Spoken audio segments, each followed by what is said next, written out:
was especially the summer of 2014. Yeah, it was 2014, FIFA 14. I was on about 35 grand a month. Get a knock at the door. Oh, who's this? Open the door. There's just these 4 heavies there, like massive guys. I'm like, hello? And they're like, yeah. It was a dark time of life. Honestly, I've had a few moments in life that have been really depressing, and this was like very near the top of the list. Well then, Rich, finally, we've made our own podcast. The Full 90 podcast has been born, and this is the first episode. Whether you're watching or listening to it, what can people expect from us, Richard, across hopefully months and years of podcasts? Well, it's going to be myself and Brandon delving into the lives of a sports star, a YouTube creator, and everyone else in between, looking at the highs and lows of their life, and hopefully giving some tips and tricks and opinions on the real important things that are happening right now in their industry. Yeah, and we had to start off a banger today, didn't we? So we have got a huge, and if not the biggest, FIFA YouTube creator on the planet. All I'm going to say is strap yourselves in. You do not want to miss this. This is the Full 90 podcast, and we're so happy that you've joined us on this journey. In the debut episode of the Full 90 podcast, we're joined by one of the GOATs of FIFA content creation, NepentheZ. We talk from everything from FUT Galaxy to Sorare, how hundreds of thousands of pounds can be made playing the beautiful game. This is going to be an incredible episode, one you do not want to miss. Welcome to the Full 90 podcast.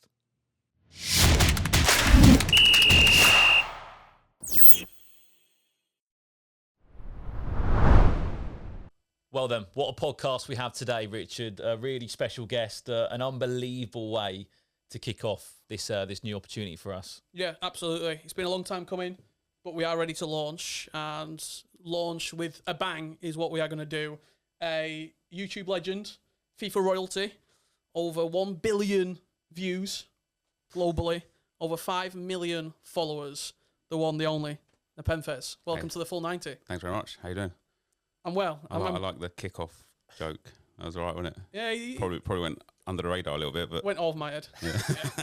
Thank you so much for being here. As we always do, and what we will be doing on this podcast, Nep, as we go through our guests, we always start with a pre-match drink. So before you came in today, we said to you, what's your pre-match drink? You've got it in front of you right now. Well, I did say vodka, but what have you gone for? Oh, obviously a Dr. Pepper, like the classic, you know. Why? Do you know what? I don't even know. It's just one of those drinks that is just the best, isn't it? Is it a FUT Champs drink or not? No, I'll be going back to the vodka, I think. No, it is a FUT Champs drink, actually, yeah. It's one of those drinks that's just incredibly addictive, but only this taste is good. If you've ever tried the Zero or the other versions that they've had, like the caramel version stuff, it's just disgusting. But not a Coke Cherry? No, I don't mind it. I don't mind Coke Cherry, because they're like sugar-free one is actually quite nice. So, yeah, trying to... I mean, I'm not a fan personally. But no, he's gone for a softy drink today. What have you gone for, Rich? I've gone for a nice Lipton iced peach tea. I'll give you a taste test. Live on the podcast, episode numero uno. Could have picked better, but that's where we are. That's what's going to keep me fueled. You're going to get a stale from me every single podcast. Thoughts on a nice Americano, Nap? Not me. No? No. It's like hot dirty coffee water. only. I mean, yeah. But it's lovely. Does look a bit grim, to be fair, yeah. Never. No, never. Anyway, pre-drinks locked in for the next 90 minutes. Where do we kick off with, Rich? Because, look, this is an unbelievable opportunity to have this man sitting next to us. I think we've got to go to the start, all the way back. Early life. Obviously, you are slightly older now, so we're going to go back a little bit further. Where did it start? Not necessarily YouTube, but you as a child growing up.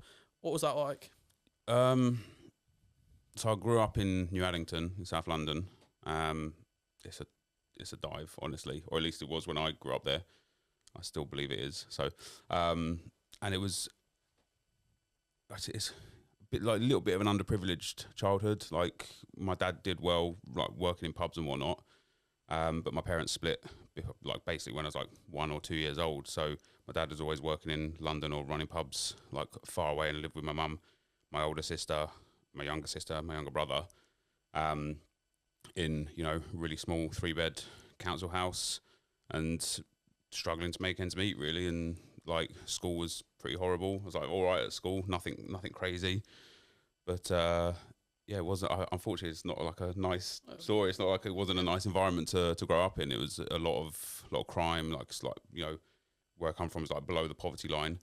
So yeah, you just kind of literally would just do your best to get through your days and look forward to the school holidays when I'd go to my nan's or my granddad's. Lived in like Kent and Folkestone and stuff. So we'd get like a few weeks there, go to the theme park or go to Buckleys in Bognor or something like that, and just have like a wild time for like a 10 or a 12-year-old. Speaking of Bognor, don't want to give away locations, but I'm not far from Bucklands. Oh, is that right? Yeah. So not far from the seaside. When can you recall your first sort of like console, like playing your first FIFA, like owning one, so to speak? So I never owned one when I lived in New Addington, but one of the guys I went to school with, Terry, his name was, he had a console. I want to say it was a Sega Master System, and I used to go around his place and we'd play Crush, Kill and Destroy. Like, they were terrible games, button boxing, things like that. Right, it was awful. But some kid down the end of my road, Gary, he had I want to say the one after the Sega Master System. I can't remember, like one of the first ones that you put a disc in. Right, it was honestly, technology was incredible, and he had International Superstar Soccer Pro, which is now eFootball, like evolved through PES, and that just used to be my Saturdays for a while. Just get up, go down his house. His mum make us Chris sandwich. Just play ISS Pro, and then we'll go out in his front garden and kick the ball around a little bit and pretend that we was England superstars. He was always Alan Shearer, even though I wanted to be Alan Shearer. So I was Michael Owen, and that was it for consoles until I was about maybe like 13, 14. My dad bought me the PlayStation 1, and that was it. Wrestling games, football games, fighting games, everything. Did have a few like consoles up until then, like would play on just a Nintendo, like, Duck Hunt and stuff, like those sort of games, Super Mario, like grew up playing those sort of games. And we'd always have a console, and then we wouldn't have a console. I don't know if that was maybe because I was a naughty kid or something, and maybe it still was there, but that was it for a lot of it. So you're going through life, 13, 14, 15. What was the aspiration then? Was it just, I mean, I come from Barnsley, where it's very much a trade. You get a trade, you learn a craft, and then you go and do that job for 60 years. Was that sort of an aim? Was that the goal? Were you pushed into anything from parents? Oh, yeah. So my granddad ran pubs and my dad ran pubs. And so I was pushed in very early. So actually from about 13 years old, every time I'd finish school, or when I was going to college as well at 16, I'd get a train up to London and go and like collect glasses in the pub for a bit of pocket money each weekend and whatnot. And then when I was 16, I started working in the kitchen, like did my chef's license, and actually started working in the industry a lot. But my dad was big rugby man, played rugby professionally and stuff. So he used to take me to his training games, and apparently I watched him play once, I don't remember. And he was like, he just wasn't there. But I've only got two memories of like actually going to the rugby training sessions with him. He played for Harlequins, and the first time I went, one of his teammates threw a rugby ball towards me, and he assumes, I guess, that because I'm a rugby player's son, I know how to catch a rugby ball, which I don't, and it just hit my finger, just broke my finger, and that wasn't obviously like fun. And then the next time I went, same thing happened on the other hand, and that was it. I never went back to rugby practice with my dad again. So he wanted me to play rugby, but I was always interested in football, always into football. So that I was never really forced into playing rugby, thankfully, because I probably wouldn't be sat here today if I was. But I always wanted to be football star or music. Like I love music, loved rap a lot and writing rap, and like did a lot of music before I got onto YouTube on like the football scene. And so that was the aspiration, was to be a football player. But obviously, when you grow up in New Addington, you've literally got no chance. Like, you won't find a single player. Like, Crystal Palace is probably the local big club. And we went to a few training, like, I went to Croydon, played for Croydon Athletic for a year, like 15 and 16 years old, and did quite well there. And then I moved on to Dulwich Hamlet, and I did very well there as a 16-year-old. But when you play at that grassroots level, I don't know if you have, but it's like, it's all either teenagers trying to make it, or like 40-year-olds after a night out on the piss that are just thrown up on the side of the pitch. Yeah. So when you're doing good at a place like Dulwich Hamlet, it means absolutely nothing. One of the kids I went used to play with, he went on to have trials for Aston Villa and went to Aston Villa, and that's like the only success story out of Croydon and Dulwich Hamlet that I know of anyway. What position were you? I like to play up front, hence the gloves, right? But I used to play on the left a lot. The manager hated me. I don't know why. So I used to play like left back and left wing quite a lot. And so, kind of like as Thierry Henry became a big force in the Arsenal team, I wanted to like emulate that whenever I'd play football. I just wasn't very good.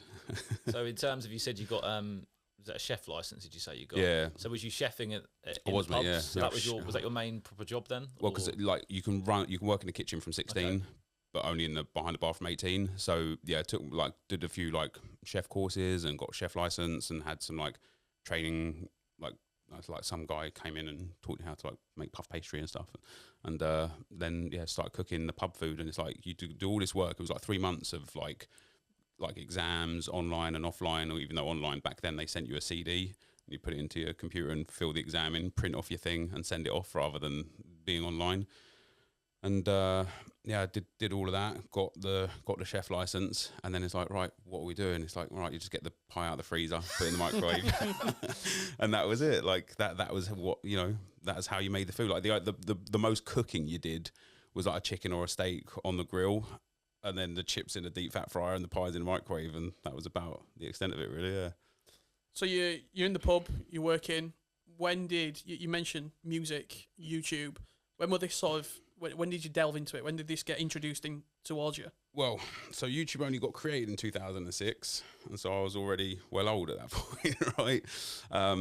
So music, a friend who used to work with me at the pub, we got into music. He liked to make music, and I liked to write a lot of music, so we did a lot of that. And I'd go onto like forums online, and I'd be on the Football Manager forums as well, because I love playing Football Manager, and that's actually where I met a lot of like the YouTube friends that kind of went on also to become YouTubers, and where I first started my club's career was through the Football Manager forums. And so me and my friend would like go onto forums, and I found this forum called Lyrical Assault, and it's like a rap battle forum, right? And it's like you post your verse, then they post their verse, and then the people on the site rate who won the battle. And it's, when you look back at it, you're like, it's mad cringe, to be fair, like sitting there like typing out like all this aggressive stuff to somebody that you've literally never met. And just modern day Twitter. Yeah, it's basically if you could just if you could just take Twitter and turn it into a little bit of a rhyme scheme, you'd be battling all day every day. It'd be great. And so that was where I kind of started in the music side of things, and got into writing a lot with some of the people that were on the site that you battle against, because like they were like, I thought I was good, and I was pretty good, to be fair. But some of these guys and the way their mind works when they write music and you're just like, this is insane. Like, how do you even think of a concept like that? Like, because sometimes you'd write like a 12-bar paragraph or something, and then they'd have to respond, and they'd respond within like 20 minutes with this like intricate piece of art, and you're just like, how on earth have you figured that out in 20 minutes? Turns out some of them had like some things ready or pre-made and things like that. But yeah, it was a lot of fun. And then in terms of YouTube, because I was on social media, not on social media, but online, like Facebook was there and MySpace was there back in the day, but there was no Twitter or X. There was no Instagram, didn't exist. YouTube didn't exist. So we used to like just look for forums, and I was really good at Football Manager 08, and I had like all like this insane career with like this Northern Irish team. And I found like quite a lot of like popularity on there. And so when I started talking to the people on there, one guy linked me a video on YouTube of him like going until like 2200 in the game, like just simming the whole game until 2200. And then from there, that's how I got kind of like found YouTube for the gaming side of things. Because I signed up to YouTube initially for music, like not even to write music, but I used to watch people like back in the day. It used to be a lot of people like singing and covers and things like that, cover songs. And it just used to fascinate me that you could just watch this random person better than an original artist singing a song, and like would get, millions of views back when you couldn't make money off of it. And so that's why I signed up initially. And it kind of like the paths kind of merged between the football and the football and music paths kind of merged into YouTube. And I actually started putting like gym videos and stuff up the first like few years of me on YouTube. And then when I signed on to SA Sports Gaming, Uzzy, the guy that run that, who was about 10 years my junior, was like, yeah, get that shit off of there, please, because you're just never going to make anything of yourself with gym videos on a gaming channel. And I was like, fair enough, he was right. He was right, yeah. Because we were saying that when we were sort of planning for the podcast day, you used to upload. Did you upload music onto YouTube on your YouTube? I've got some music on there, yeah. So people nowadays that follow would never have known that. No. All that time ago in 2006. I guess the other question is, where did the name NepentheZ come from? It's actually mad cringe, to be fair. So I used to be called Scorpio King when I'd rap battle, right? And that was because when I signed up to AOL, believe it or not, and it's like, or it might have been MSN actually, and it's like you put in your date of birth, your name, and then it gives you a suggested username. And because I'm a Scorpio, it's like Scorpio King and then some numbers. And I was like, yeah, that'll do. And then so when I signed up to Lyrical Assault, I was like, just put my name as Scorpio King. I thought, I'm like, well, cool, and but really just wasn't. Turns out it's just really, really easy to make rap battles against the name Scorpio King. So after a little while, I was like, I just need a new name. And the reason why I've got like the capital Z as well is because it was the craze back then to turn an S at the end of a word to a capital Z instead. So I need a new name. I'll go into Google, or it might have been Ask Jeeves at the time. And I just type in weird science names, because some people, like one of the guys that I really looked up to, his name was Orion. And I was like, that's just such a sick name. I need a name that's like, people are going to be like, that's just such a sick name. And click on a website, and it's just got like a list across the top, like A to Z, and then numbers. And I click on A, and just like scrolling through all these like science words and stuff. And I'm like, nothing sticks out. And eventually when I get to N, NepentheZ is there. And it's like got a little S instead of capital Z. And I literally was just drawn to it. So I clicked on it, and it's this plant that looks like a giant cock, right? But it's used in like medicine and stuff to like numb people's pain.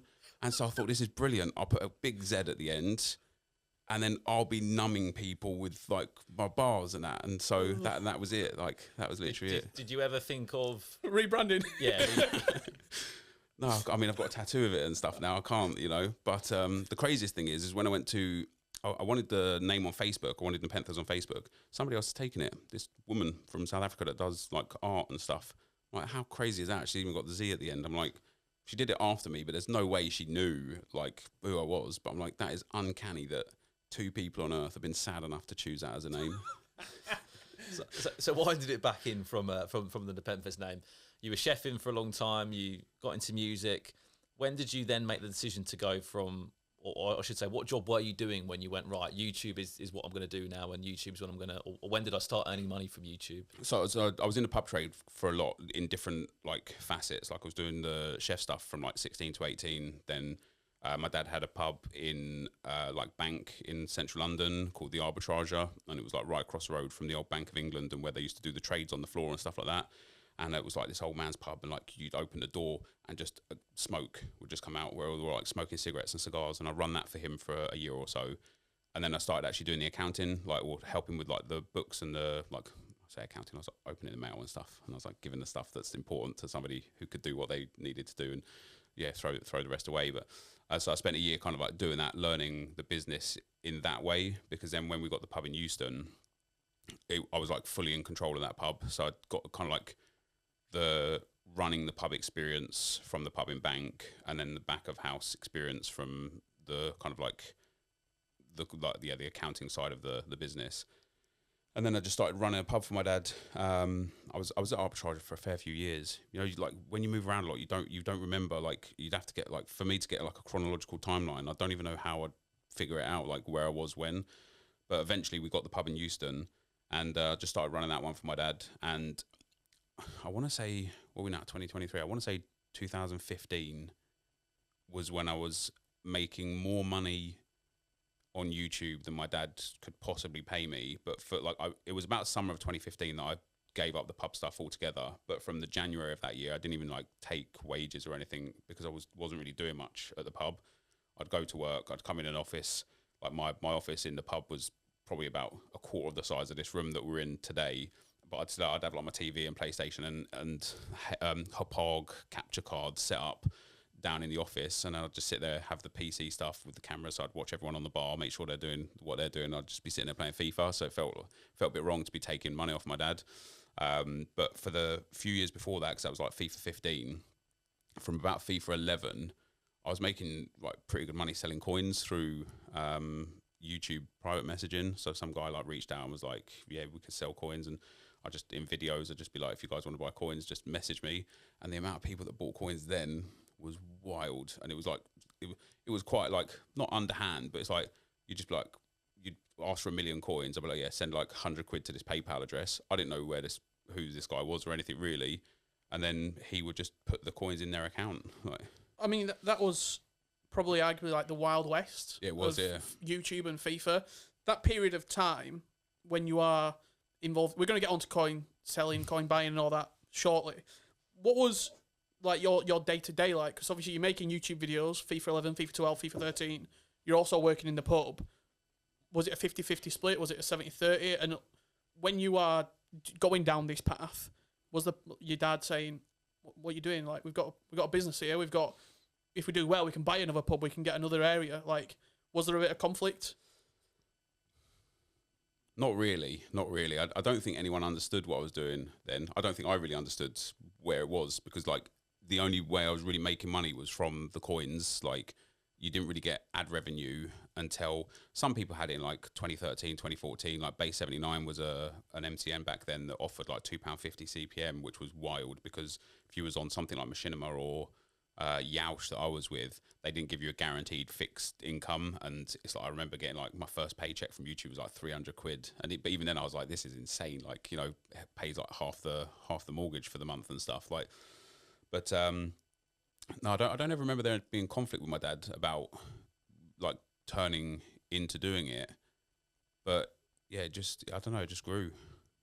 Did it grow bigger than you and quicker than you thought it would?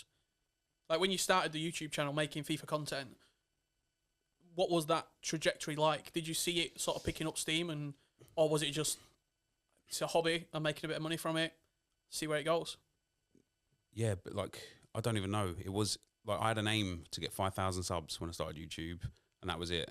And, you know, I used to make skill montages, and if you look back at them now, there's no skill there, right? It literally is like, it's god awful. But I used to watch Hjerpseth do his skill montages, and they were insane.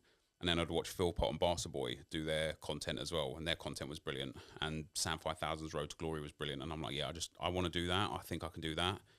And I want to get 5K subs. Like, if I can get, like, because back then 5K subs was huge, right? And then I had like a few hundred subs, maybe even 1,000, because as I say, I was on SA Sports Gaming, and he had like over 100K subs on his channel, but it was a community channel, so loads of people would like pump their content onto it, but my videos would always excel and always get the most views on his channel. So when I started uploading to my channel, Docklanders, do you know who that is? So he's a career mode YouTuber, or he used to be. I don't think he really does YouTube anymore. I met him on the Football Manager forums, and he sent one of my videos to Weepeeler. Okay. You know who Weepeeler is? Yeah. Right. So Weepeeler's like, you know, you gave me a great introduction here about like my history in FIFA, but Weepeeler's like the daddy to me, right? He's like the true like godfather of the industry for me. And he used to have like this video once a week where he'd like shout out 3 or 4 creators on the rise. And he only got about 2,000 views a video back then, but it was massive. Like, if you liked a video or shared a video back then, like, you would just make ripples through the community and everyone would get to know you. So he put like one of my montages on his thing.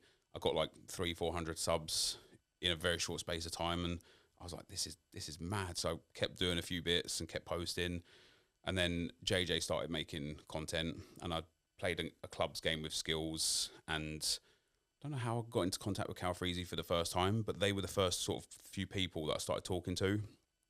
And I remember when I was on about 3,500 subs, messaging JJ, and he was on about 6,000 subs at the time, being like, do you want to do something? And he was like, yeah, sure. Nothing really came of it then. It was like a few years later before we started doing something. But that's when it really felt like, all right, this is something. It's not nothing. It's not something, because you couldn't monetize. Like, I think I had like 160,000 subs before monetization properly came in. So it was like, it was a lot of just making content every day, trying to hit 5K subs. Then it was like, okay, I'm actually getting close to 25K subs. Then we went to a Germany Games convention, and we got to film some stuff with like our just regular cameras on a screen behind the scenes, and it was god awful. But I filmed the skill games, and that video like blew up and got like 600,000 views in like 3 weeks, and just took my sub count like massively up. But there was never a like, this is the plan or this is the aim. And even like to this day, I'm like, just give me one more year. Come on, like one more year of viewership, one more year of being in this industry, because I've got like, the pub industry is like so like evolved so much, I guess, or like probably even devolved because of COVID and whatnot. I don't even know what I'd do without YouTube now. So I kind of, I'm like, I need it to work really. But you asked me a question earlier about what was a day like and like how was the split. And so I used to get up at 9 o'clock in the morning. It took me an hour to get to work, and I'd sleep on the tube in because I had no sleep. So I'd get up at 9, go and get on the tube, get into work at about 10:30, work in the pub until about 3, go gym 3 till 5, run the pub again from 5, would finish at about 11:45, 12 at night, get the last train home, be home at 1 o'clock, then make the YouTube content until about 3, 4 o'clock in the morning, and then go to bed, get up at 9 o'clock and do it all again every single day. And now this is back in the day where the computers that you had to render a video out, like a 3-minute video, took like 2 or 3 hours. Like you couldn't just be like, oh, here's like a 1-minute clip, 3 seconds later, and now it's already online. Took ages, and even uploading and everything like took an absolute age to get everything right. Kids these days don't know how privileged they are, mate, I tell you. What's the comparing that to now briefly? What's the day in the life of NepentheZ like now? Oh, it's so boring, honestly. Does it involve playing squad battles for 6 hours? Sometimes, yeah, it does. Yeah, although now it's 4-minute halves, it's a little bit better. But it like a typical day would be me getting up, having a coffee. They're just honestly just going and sitting in my office and thinking to myself like, what on earth am I going to do today that's going to get views? What sort of time? It depends. Like, because the MLS campaign's been on the last like 8 months, I stay up quite late to watch MLS football because of like so rare stuff, like big into like some fantasy football. And so I kind of like started going to bed. Fell into bad habits of going to bed again at like 4 o'clock, 5 o'clock in the morning. And then when the kids get up for school at like 8 o'clock, 7:30, I end up waking up because they're just causing havoc, right? 3 children, they're just big noise all morning. So I end up waking up for like an hour or so, and then I fall back to sleep. And I like, once you've had that, you've been awake and fall back to sleep, it's like you go back into a proper deep sleep. So sometimes I get up at like 12, 1 o'clock in the afternoon, but most days it's about 10, 11 o'clock at the moment. And then, yeah, legit just get into the office. Like I've actually been doing a few more things than normal recently. Like we're here today, went to the Arsenal game last week. And because my daughter's going into middle school next year, we've been having to get up and go see some middle schools and stuff. And they all want to be like 9 o'clock in the morning, show you around the school. And I'm like, can't we get an afternoon one? And they're like, they don't do afternoon ones. Like this is the real world, you know? So, yeah, my honestly, I probably spend about 14 hours a day in my office. And probably about 12 of those are procrastinating, thinking about what to do. And 2 of them of actual making content. Yeah. So you're making YouTube content back in 2012, 2013. Coins. Yeah. Is this where FIFA YouTube turned somewhat serious for a lot of people with the amount of money that was pumped in? I've spoke to a few people around at that time, but you were in it heavily. Yeah. Yeah. Was it life-changing, that amount of money that came in for not only yourself, but other creators as well? Yeah, it was, yeah. It was back in the day, like, so I would earn about 400 quid a week running the pubs. And after I was doing the selling coins through YouTube private messages, eventually like a few sites popped up that would like offer not quite contracts, but they'd pay you per video or something like that. And I remember I was getting paid £90 a video, and he would do it up to a maximum of 7 videos per week. Because I was like, oh, £90 a video, sweet. I'll just start uploading like 5 videos a day. I just make absolute bank. But so it did about 7 videos a week. And that worked for a whole year. I think that was FIFA 12 that year for a whole year. And then I guess the industry just got more and more serious, and people put like people just spend more money on it, right? Like it's a lot cheaper to just buy some coins than it is to spend the money on the FIFA point packs. Which back in the day you used to buy 1 pack at a time. Do you ever remember that? Yeah, like I remember. You didn't buy FIFA points. You just bought the pack from the store, and it would download into your account.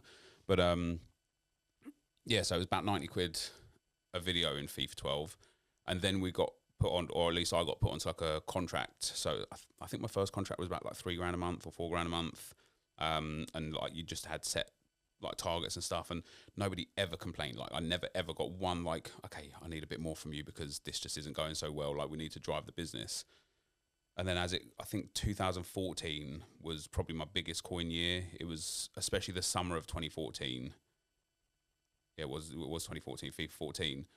I was on about 35 grand a month for a 6-month contract from selling coins. Yeah, it was mad, and that's life changing, right? Do you know what I mean? Like you can't. Can you imagine? Just I was getting paid about £2 a week from actual YouTube views, and then all this money from coin sponsor, and it was like it just puts you in a position where like you get yourself out of debt. Like my wife and I had a mortgage, like didn't have any kids at the time, but it's like as I said, explained to you, like where I grew up from was really like below the poverty line. So to be able to start helping my family out with things like felt real nice, and it was it was different. The people, they're paying, in your case, 35k a month.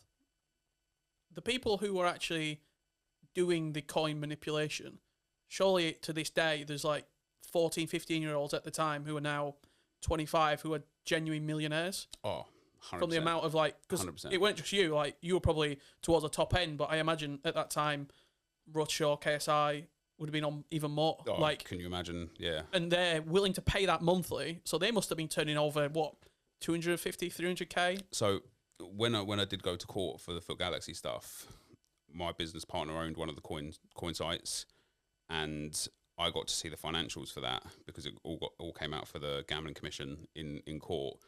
And between August 2014 and August 2015, his coin site only had traded over £8 million.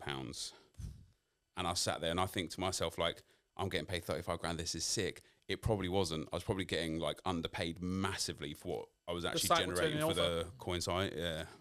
So speaking on, if you're happy to, on the FUT Galaxy stuff, like I think it's a story that you've never really got to explain properly, like in terms of on a podcast environment, so to speak. Yeah, I mean, I did speak about it on one shortly after it happened, and I have spoke about it at length in videos and streams before. But it's one of those, like, it is a life lesson, and it is something that I've learned from and grew from. But to give like my perspective of it, we created a website called FUT Galaxy, and the idea was that you'd take your coins from FIFA, you'd put it into FUT Galaxy, you'd open packs with those coins, or you'd bet on foot matches with those coins, and then if you won, you could withdraw them back into the game, and if you lost them, you lost them. And in hindsight, and especially now as a dad, I wish I just didn't, right? Because you don't realise, especially back then, we're talking about 2015 when this was happening, right? Like, you don't realise the influence you have on people. And in spite of the fact that my audience is a lot older than most people's audiences in the industry, there still would be problem gamblers watching, people with addiction watching, and children watching. So in hindsight, I just wish I never even got involved in it in the first place. However, we had been told, we'd been granted a gambling license for basically the whole world except the UK, and that's where we got taken to court from the the British Gambling Commission. It's a series of unfortunate events how it even got me involved, because there were actually a couple of other content creators, not that I'm going to express their names today because they don't need to be involved or anything, but there was a whole bunch of other content creators also promoting the site. For me, I wanted to...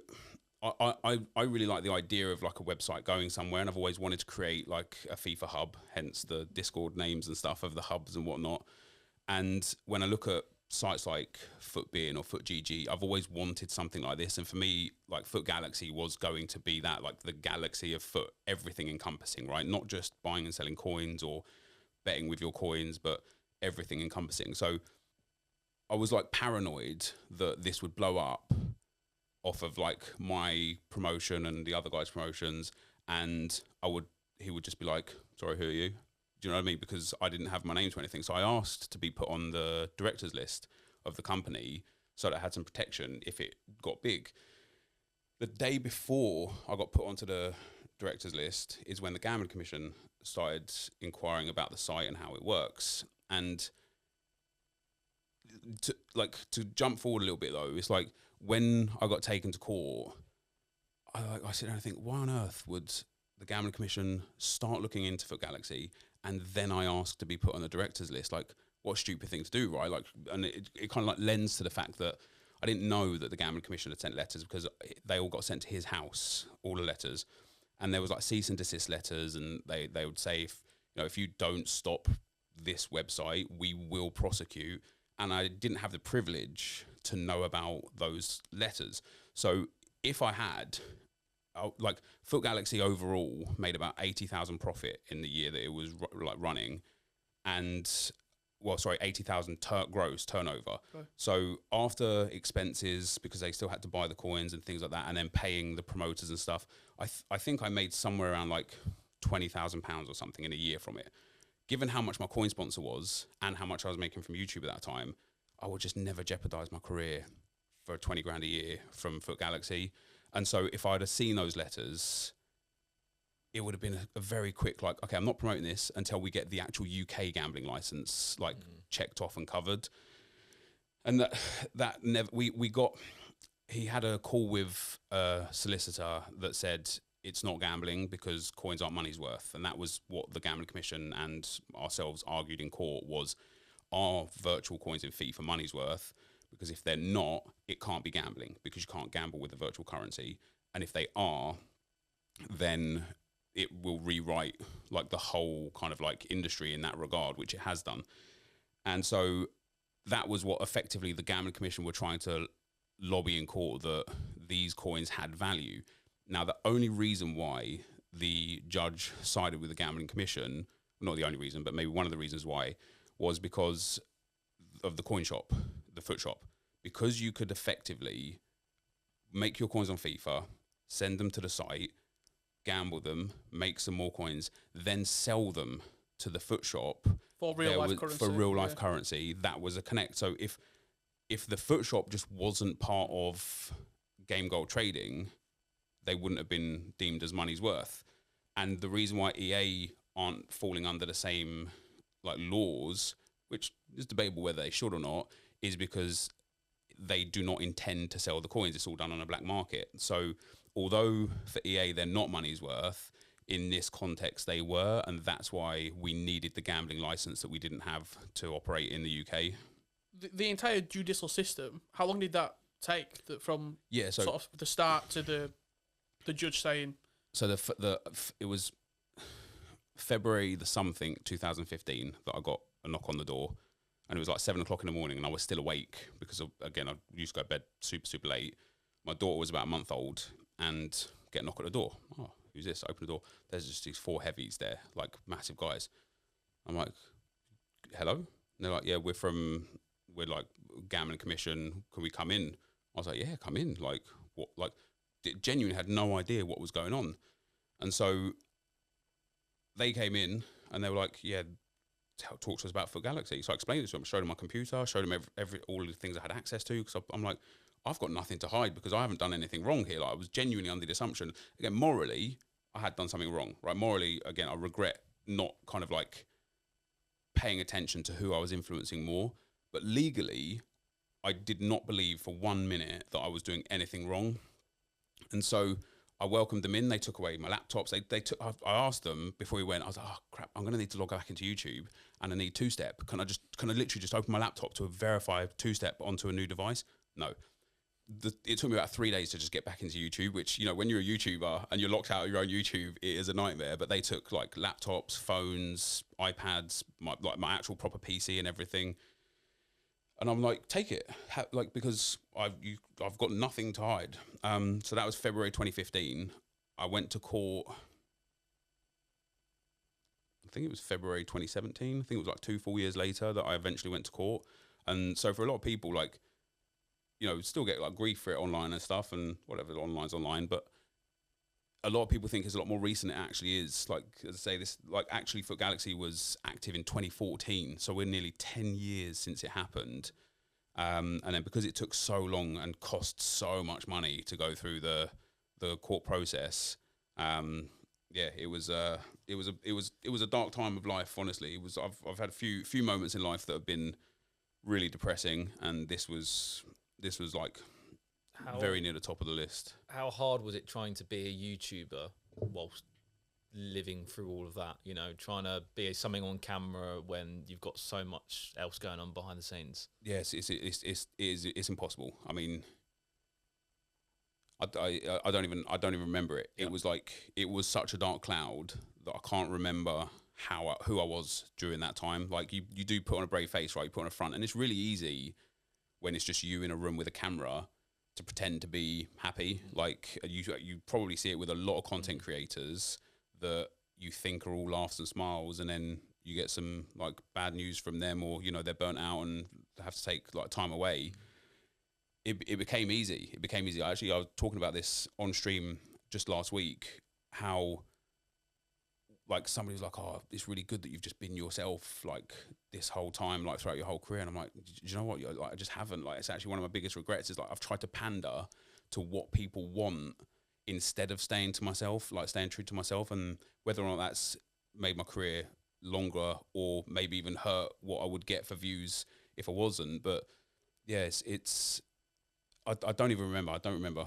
Because I think it's safe to say, like, in this content creation world, everyone's like, you know, it can be so luxury in terms of the financial gain, you know, from coins or from brand deals, like, but like there is such a dark side to it, isn't it? Because you might stream, as you said, for like 1 to 2 hours a day or 3 hours, even longer, but in the rest of the day, it can be so lonely. Oh, it is, yeah. Like, what is what is that dark side of content creation like? Because I've been there myself, where like, you know, as bad as it sounds, you're chasing views sometimes, and if you're not getting views, you're thinking, what's going on? And you start to get really deep within yourself. But the case is, it should never be that deep. But when it's your income and you're trying to grow and you're trying to stay consistent, it does affect you. Yeah, absolutely. That's what one of the most difficult things has been. Like as you gain more and more income, you are like elevate your life as well. So you know, I went from living in a 3-bedroom flat in North London to living in a 4-bedroom house in Bournemouth to now living in another 4-bedroom house in Bournemouth that's a lot bigger with a nice big garden for my kids and lots of open space. And when you're making good money, and like when I got the Facebook contract, I was making great money. It's real easy to just be like, whatever, I'll just do anything. I don't care. Like, yeah, let's get this house, let's, you know, get Lamborghini and whatever it may be. Then when the Facebook contract ends and the views start to dry up and the monetization changes on different platforms because TikTok has like blown up and, you know, views are moving into different social media areas instead of just like kind of like focused onto YouTube, you get to that point where it's like, right, now I didn't have to get views before because I had enough money in the bank to pay off my mortgage and I could enjoy what I was doing. Now I have to get views because now I have to make a living again. And when it becomes a job like that, you start really deeping it yourself. You start getting in your own head about absolutely everything. You start second guessing everything. You start thinking that every video that doesn't go well is like the end of the world. And as you say, you've got no one to turn to. It is just you in that room. It's just, you might have an editor that you send something to, and like then you look at like people like the Sidemen and stuff, and you envy that, where it's just a group of friends doing stuff, because it's like if they're struggling together. But when you're like a solo content creator, you just struggle by yourself. And, you know, I don't know if you saw AJ's video about his depression because of the Facebook contract, but I'm like, I resonate with that so much because you're like, you have to stream so many hours every day. You have to stream it, otherwise you just don't get paid. And of course, you have a choice still. You can just not get paid and then don't stream it. I mean, it leads on nice, doesn't it? Because we wanted to speak about streaming because you've had a couple of streaming deals in your time. We've both had streaming deals as well. But the money in some of those deals, Rich, it can be crazy. The first deal, was that Mixer? No, actually, Facebook was my first deal. Yeah. Okay. Yeah. What was you don't have to go into specifics, but was it a pretty easy contract? It was, and I left after 3 months because the platform was genuinely streaming horrific. Or videos? Streaming, yeah, just streaming. How many hours? It wasn't much. It was only 20 hours a week. But it was just the like Facebook platform then was even worse than it is now for streaming. And it was like, when I say like, I've been depressed a few times in my life. This was like one of the worst. It was like it was just hell. It was literal hell. And you know when they're like, sometimes it's not worth the bag, and that was one of those situations where it just wasn't. And then how shortly after that was Mixer? Pretty soon after Mixer, I think was also in 2019. I think for Mixer, And Mixer was great. I loved Mixer. I wish Mixer was still here because I would still be streaming on Mixer to this day. Like, I got a 12-month contract with Mixer. I can't remember exactly what it was. It was about... And when it came to the end of the contract, I was like, okay, like, my management at the time, like, they want to renew, but they've, like, overspent on their budget, so they can't offer as much. I was like, that's fine, right? They had a really cool, like, Spark system where you, like, make up to, like, $1,000 a week from, like, people just watching, and the donation system was really good. The gem system was really good. They had some really cool features on the site in general, and the monetization had, like, a lot of, like, really good, like, extra monetization options. Like, they'd have, like, incentives and stuff, so if you hit a certain amount of hours or a certain amount of views on top of what you was paid for, you'd get, like, good bonuses for that. And the platform was incredible as well. So I was happy to take less, and they had offered, like, another year, and I was like, yeah, I'm absolutely okay with that. And then out of nowhere they just pulled it, and I was like, oh, that sucks, like, because I like Mixer. Turns out it's because Facebook acquired Mixer and deleted the platform. And it's like, if they had just acquired Mixer and made it their platform, they might have a good streaming platform now, you know. But we both had Facebook deals, and we're in different scenarios. Like, I'm still on Facebook. Like, I've found a way to make Facebook work. It's not a streaming platform, never was. It's a social media platform, right? So when they did go into the streaming zone for it, and it didn't quite work, and people had expectations of, you know, probably yourself, like thousands of viewers, and you're coming over and you're streaming to maybe 100, some people streaming to 2. Like, it's so hard to get your head around it, and if you've got to be there for, I think, was it 160 hours? 160 hours. Like, yeah. 80 hours, you know, 80-hour contracts are difficult. You know, we've been on those as well, like 20 hours a week. The Facebook deal of the 160s that I believe a few people were on, that is, don't get me wrong, it's a 40-hour week job, but to do that on your own, how on earth? Yeah. I mean, well, Rich and I paid clubs an insane amount. I think Rich did everything on his contract. He was watch party in South American football. I think I've never seen that before. That was the highlight. The Argentina v Brazil watch party, 3 a.m. for the final, the Copa America. Look, in terms of the viewership, actually, my second stint on Facebook, as you know, it was a 2-year deal, and for the first, like, 3 months, I thought you were doing pretty good. Oh, but it was brand new, like, start of the brand new game cycle. For the 6 p.m. content, especially, I was probably getting like 6,000 or 7,000 concurrent viewers on there. And like, for Facebook, that's like, you're effectively number one streamer on Facebook. The problem again there is, like, they've spent the money to bring the viewers over. I've done my job in that regard. I've got the viewers on the platform. It was the platform that couldn't hold the viewers. People, like, I don't want to write, like, one guy was like, mate, I came to watch your stream today, and my nan messaged me asking why I'm watching you. And he's like, how can she see that I'm watching? He's like, I don't want to watch you because I don't want people to know that I'm watching you. And I'm like, well, that's a bit rude, first of all, isn't it? Like, I'm not that bad. But yeah, it's like, people don't want to use their real names. People don't want people to see who they are and what they're doing on Facebook. And then, yeah, like, I don't know. Was there any worry? Obviously, you had the first stint, didn't go well, pulled out 9 months early. The second stint, was it just a case of it's too much money to turn down? Because surely you'd be on, look, I don't really, like, I've already had a bad taste. Do I want to go there again? So the money was too good to turn down, first of all, brutally honest. Yeah, it was, like, again, life-changing sums of money that were just outrageous. But I had guarantees and promises from the Facebook team that they were going to work with me specifically, but also the other creators that were on there, to actually build the platform into a streaming platform. And I was due to have like fortnightly meetings with my rep at Facebook and explain how I could help them create an actual community at Facebook where people just wanted to be on the site. I probably spoke to someone at Facebook once. Over the course of 2 years? Yeah. And that was to actually explain my FUT Galaxy situation. Okay. Yeah. What was in those 2 years, did it get worse as you were on there in terms of, like, dealing with the hours and the... Yeah. Oh, so I had COVID during one of the months, and the way the contract worked, as I'm sure you guys know, is that, like, if you didn't stream the 160 hours, you didn't get paid for that month until you made up the other hours. But you had to make up those other hours in the same month. You couldn't, like, if I was like 10 hours short, I couldn't just add an hour on extra for the next 10 months and just be okay with it. I had to do 170 hours the next month.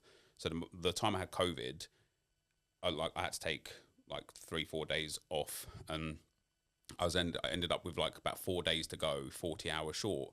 Oh, Jesus Christ! Like, if I don't do these now, I'm gonna have to do 200 hours next month. And when it comes to like, it's all like everybody works 40-hour weeks, right? Or standardly, you know, maybe some people a little bit more, some people maybe part time because they're in education or whatever. But 40-hour week work isn't that bad, to be honest, right? But when you don't get holidays, evenings, weekends, family time, compassionate leave, sick leave, when it's 2 solid years of this as a, not even as your like primary job as well, this is like the secondary like role, it gets to that point where it's like, I just didn't see my kids for 2 years because I like, shall we go on holiday? I can't, I've got to do these hours. Like, yeah. So as the months went on, I started caring less and less, and it was very evident that Facebook didn't care at all either. And so I basically spent the last sort of like 6 to 9 months playing Sorare and playing clubs, and just couldn't even be bothered to try and grow it because they didn't care either. And I genuinely gave them everything for the first year to try and make it work. I remember I was on there for 1 year, and it was December, and I was away from like Boxing Day to the 30th, and I had like 17 hours to make up. And I said to my girlfriend, I was like, look, we can do Christmas Day, but for about 2 p.m. I do have to go on stream. And I streamed from 2 till 7, Christmas Day and night. My views were unbelievable. It was the best stream I'd ever done because everyone were on. But yeah, like it was, I mean, you've talked about mental health before, but I know I've spoke to you in Discord calls, and while you're on Facebook at that time, you were in a dark place, especially in that second year. Was that due to the fact that you just said, but also views were down as well? Like people just weren't too interested? It was, views were down, but I didn't really care because YouTube was still making a nice income and Facebook were paying outrageous money. And I was, you know, I'd heard through the management at the time that I'm going to get another Facebook contract. Might be a little bit less, but still get another Facebook contract. Or if they don't want the live streaming stuff, they'll do a VOD contract. And like, so I was okay with that. And then I was like, kind of like promised a TikTok contract, and that kind of fell through. And so, you know, I wasn't really caring because of the views were down. But at the same time of like all these hours into Facebook, because of TikTok blowing up and short form content becoming super relevant, and you know what's been dubbed now the ADHD content, the whole industry shifted massively. And because everyone was at home from COVID, people started upskilling massively. So people like self-taught way better editing techniques, way better like storytelling techniques in their videos and stuff. And so like, even though I continued uploading YouTube content for that 2 years that I was making Facebook videos, it was the same content as what I was making before the Facebook streams. But when I came back to just being a YouTuber, the content that I was making just was with low end. It was just like poor, you know what I mean? So then it was like that whole panic of like, how can I now get a video to work on YouTube? Because I'd just taken 2 years off of dedicate. Like I used to spend time in calls with peers and like friends and whatnot, like studying YouTube. You know, you hear it from a lot of like the successful content creators where they're like, yeah, we just spent all day looking at other people's thumbnails and titles and tags and what is it that they're doing that's making their video work and yours that's effectively the same content not work. Like what was it? And we'd always figure out what the nuance was to make it work. When you're spending 160 hours a month streaming, you don't have that time for the research and development. So you're just kind of like resting on your name. It's like that's all that was getting the views really. You finish the Facebook deal, you come back to YouTube, you see the content as it is now with Chuffsters, FUT Crunch, Danny Aaron's sort of leading the way in this new style of content. What's your opinion on that new style of content? Yeah, generally I think it's brilliant. Yeah. There's parts of it that's like algorithm whoring. Do you know what I mean?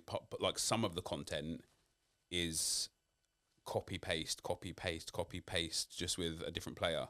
And I'm like, fair enough that people are watching this because my content for many years was just copy paste. I'm not bashing anyone for doing it. I'd do the same thing if I was getting those views as well. But a lot of the content is really, really good. And so I started making Road to Glories instead of one a day every day for 12 months, one specific Road to Glory that some of the videos are actually 4 hours long. And they're literally some of my best performing videos on the channel. in, on that Road to Glory channel in like almost 10 years, my most viewed video I uploaded about 3 months ago. And it's and it's just a 2-hour long Road to Glory, edited in that same way as like the Diamond Daliwao or like Chuffsters-esque style videos, but with my take on how to run a Road to Glory. And that's like nice. Like it's good because it's like the fact that I've got my most views on a recent video, again, as somebody who's older in the community and has maybe had like a downtrend in views over the last few years, it's like nice because if I want to pivot entirely into that, I absolutely can. No, I think that a good way to end this on with is, look, I think he launched a YouTube channel in 2006, right? And it's been under many different roads and journeys. Yeah. What's the motivation like still this day as a YouTube creator, an FC creator now, not FIFA creator anymore? Like, how is the motivation? What keeps you going? What keeps you driven? And how competitive is it? The motivation, I think, mostly is my kids. Like, I've kind of like brought them into a lifestyle that we have now, and I can't let them down with that. I can't regress with that. Not that they would know or care, but for me personally, I can't. Like, I want to make sure that I give my kids every opportunity to be whoever they want to be in life. But also, like, I genuinely just love making content. Like, I've been doing this for so long. I don't know what I would do without it. I really enjoy the interaction with viewers, with peers. Like, some of our best moments, one of my best ever moments is us and 11 other men running up the field. I have never laughed so hard in my life. And it's those moments that you live for, right? They're the moments where you're like, this was just, you kind of like turn your console off at the end of the night and you're like, okay, that was incredible. Like, that's the motivation, like finding those key points where you can look back and think that was why it was worth it, and the stream loved that sort of thing. And so yeah, I think I still love making content. I love the educational side of like the FC24 videos and whatnot, and information. That's kind of been my forte over the last sort of like 15 years. But it's changed in that way now because there's so many other people that are doing it on different social platforms and getting out quicker, and people don't want to wait for a video when they can see it on Twitter instantly or see it on TikTok 3 minutes after it's been live. They don't want to wait 30, 45, 60 minutes for a video. They want it there and then. So the motivation is still just to continue to put out quality content and, like give my kids a life that I never had growing up effectively. Well, I mean, look, that's a crazy mindset to have on it. And I mean, Rich, this has been quite a long first half of the full 90. It was meant to be 45-minute halves. We've gone way over. Yeah, there were lots of stoppages, it's got to be said. Added time added up, that is for sure. And look, 45 minutes, we can stretch it to 60 if we need to, because it was well worth it. Yeah, incredible insights into NepentheZ's life. There is more to come. We're off for a quick break at half-time. Second half coming up very soon after this.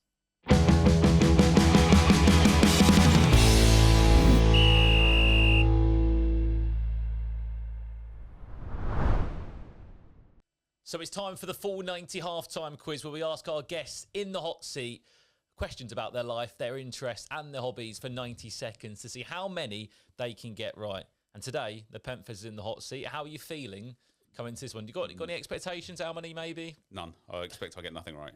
Right. The questions, there's a few gimmies. There's a few gimmies in there. I'll be on the time. I'll be on questions. Rich will be on time. 90 seconds. We'll start in 3, 2, 1, go. What year was the NepentheZ main channel created, and an extra point for the date/month? I want to say May 25th, 2006. March 22nd, 2006. Point on the board, though. Point on the board. What is your most viewed video on your main channel? Free pack glitch. Which FIFA? Oh, FIFA 13. Oh, FIFA 15. Do we give him half a point? Half a point. 1.5 points. What number did you wear during the Sidemen charity match in 2016? 26. Correct. What is your pro currently called in FC Pro clubs? Nepo Monster. Correct. How many points did Arsenal finish on last season? 89. 84. Name one icon in FC 24 that played for Arsenal. Thierry Henry. Correct. Can you name me one hero that played? Freddie Ljungberg. Correct. During the Invincible season, Arsenal played 38 games. What was their win, draw, loss record? I want to say 26, 12 and 0. Correct. How are we doing for time here? Avoid. How many followers does your TikTok currently have? 353,000.4. 355k. Oh, that's gone up. In FIFA 15, you're invited to play in a Sidemen charity tournament. You played against KSI. It was PSG against Chelsea. What was the score? 2-1 Chelsea. 1-1. And he's played on, so we'll do one more question. You faced the FIFA player in FIFA 13. What was the score before you went to penalties? I thought it was 2-2. 1-1. Not a bad result. It's not bad. It's a lot better than I thought it was going to be. Yeah, there were a few gimmies in there, but puts him top of the leaderboard. that Arsenal one was all right, wasn't it? Top of the table. Yeah, you take it. Yeah. Does it actually put me first, does it? Yeah. First episode. Yeah. Well, there you have it. 6.5 points was what Nep ended on. 90 seconds. It goes very fast. Let's see how long he can hold the top of the leaderboard here on the full 90 halftime quiz.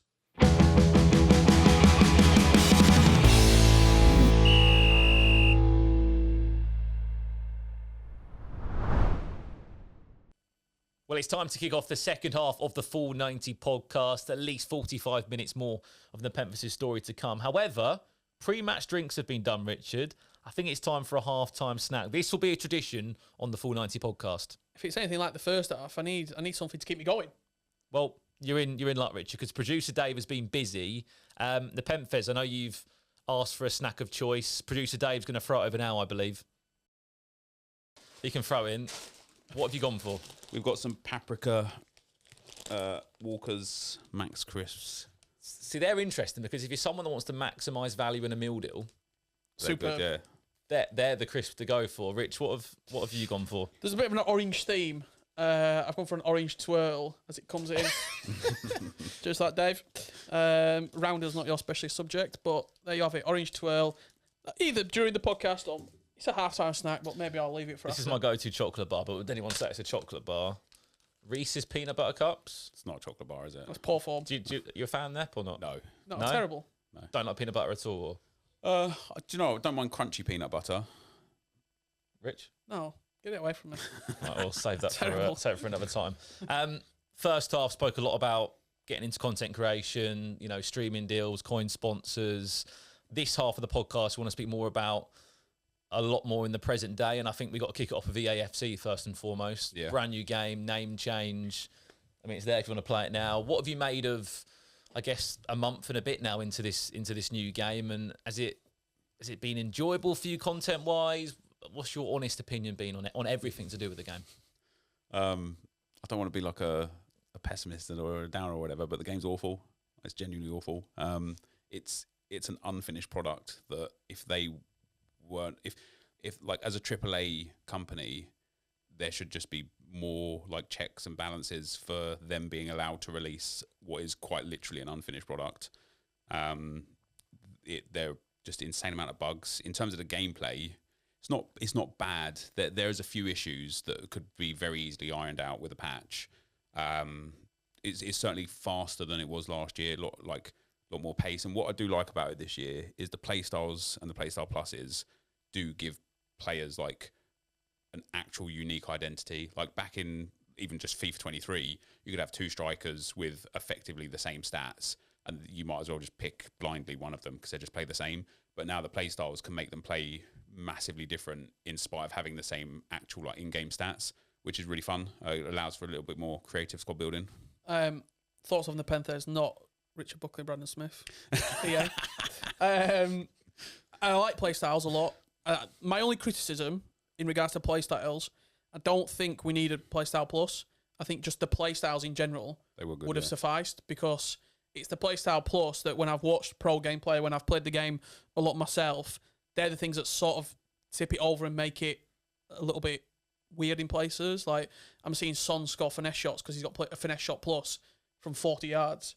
And it's like, I think if you just had the playstyles on their own and the playstyle pluses even came in like Team of the Year or the first set of playstyle pluses, I think you'd have a much better power cycle and sort of a power curve. Right now, I think we are, with the packs that are being released, with the items that are coming out, I think we're very snowballing very quickly into what could be dangerous ground come February, March. Like I don't think we've got so far with the content that's been released, it's not gradual. It's very quick. Like we're going at 60 miles an hour. Yeah, but I don't think I mind that too much because like last year you saw like by the time footies came out last year, everyone had diverse teams. They did a really good job of allowing people just to have lots of different options. Then footies came out and there was a very clear like these are the core group of best players. I don't mind a game where everyone's brilliant, but there's thousands of players to choose from because at that point you can actually build your ultimate team, can't you? And that's the whole point, in my opinion. That's the whole like, name of the game. I think evolutions have been fantastic. The best part of the game by far. In fact, I was going as far as saying the best thing that EA have added into any FIFA or FC game in history in Ultimate Team.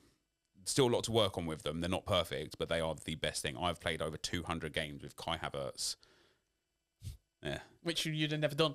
I wouldn't have even played one game with him. And I've seen, at the time of filming this quite recently, you know, you're the 6 p.m. content man. There's been a couple of back and forths on socials.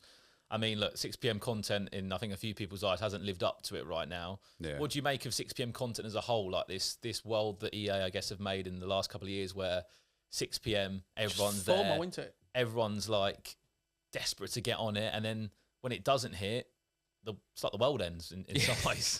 It is, yeah.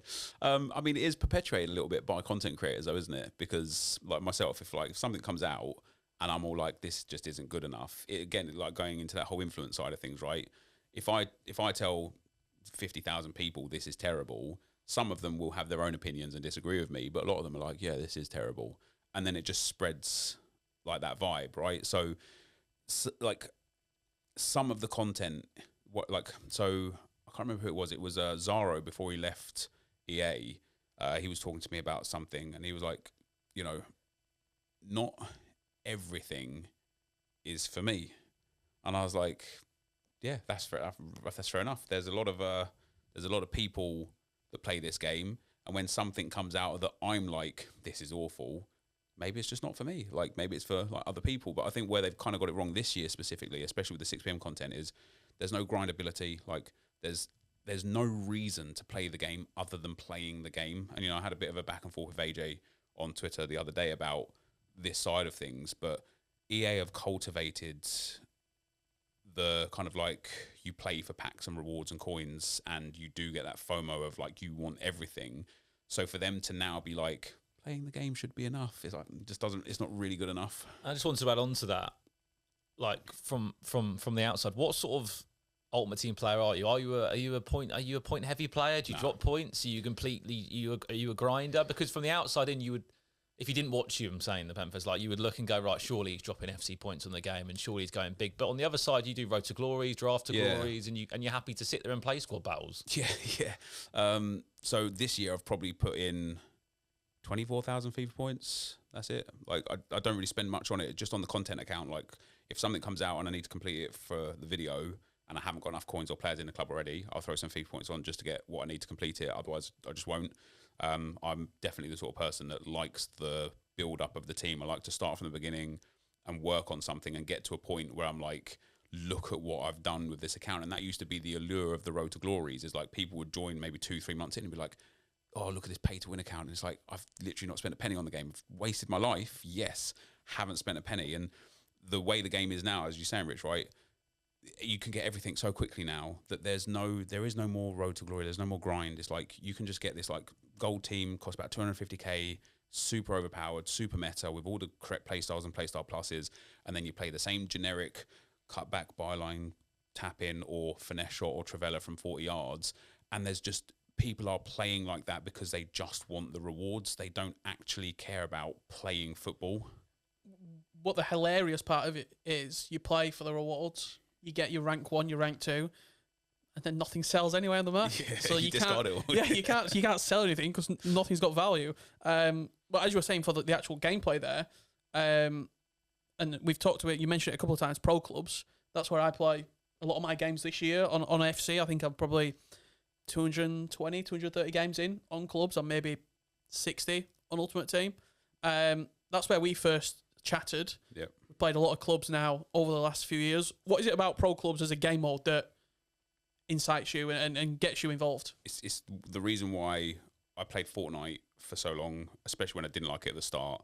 The reason why I play Modern Warfare games, even though I'm god awful at them now because age is on the wrong side of me for gaming in that regard, is the companionship, man. The bond, the friendship, like the social element of pro clubs is the absolute pinnacle. So, like some of my absolute best FIFA moments have been on pro clubs, and it's with other people. But also like pro clubs as a game mode, I believe has way more potential than Ultimate Team, and because EA haven't monetized it yet, they just don't really care about it as much. Like they have made some nice changes this year, but it's a good conversation. Like, and it's one from our point of view that always comes up about it being like an esport.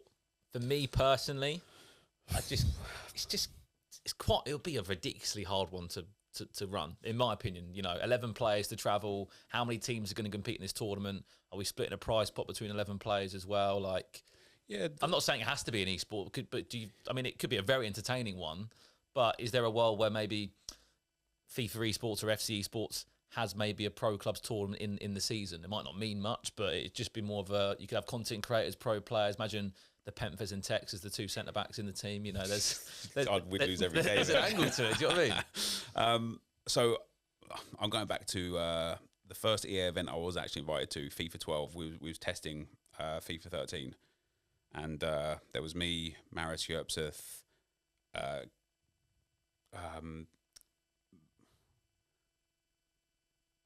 remember his name now. It was Igel at the time. He's embarrassing that I can't remember his name. Who was Igel? Matt, yeah. So, Matt and Chris, Yep. 2Sync. So Matt from 2Sync was there. There was about maybe like 10 or 12 of us there.